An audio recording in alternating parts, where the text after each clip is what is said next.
Welcome to పురా local. నేను మీ హేమమాలి.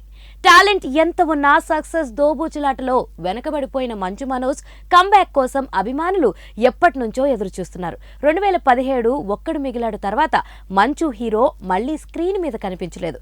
1-2 క్యామియోలు చేసినా అవి నామమాత్రమే.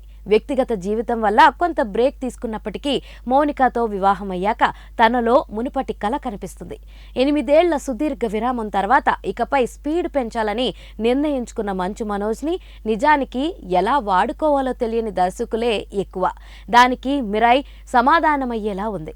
ఇవాళ మనోజ్ పుట్టినరోజు సందర్భంగా మిరాయ్ టీమ్ స్పెషల్ టీజర్ని రిలీజ్ చేసింది.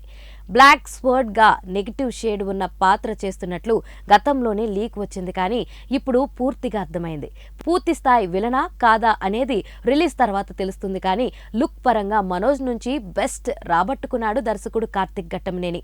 లాంచ్ ఈవెంట్లో మనోజ్ మాట్లాడుతూ కథలు వింటూ బాగా నిరాశపడుతున్న టైంలో మిరాయిని వినిపించాడని, అద్భుతంగా నచ్చింది కాబట్టి మనసు పెట్టి చేస్తున్నానని ఆనందంగా చెప్పుకున్నాడు. ఇకపై సెకండ్ ఇన్నింగ్స్ ని ఇలాగా మనోజ్ జాగ్రత్తగా ప్లాన్ చేసుకోవాలి. ఒక పక్క అన్నయ్య విష్ణు కన్నప్ప భారీ మల్టీ స్టారర్ ని తెరకెక్కిస్తున్నాడు. ఇటు చూస్తే మిరాయ్ లాంటి గ్రాండియర్లతో మనోజ్ తిరిగి ఊపందుకునేలా ప్లాన్ చేసుకుంటున్నాడు.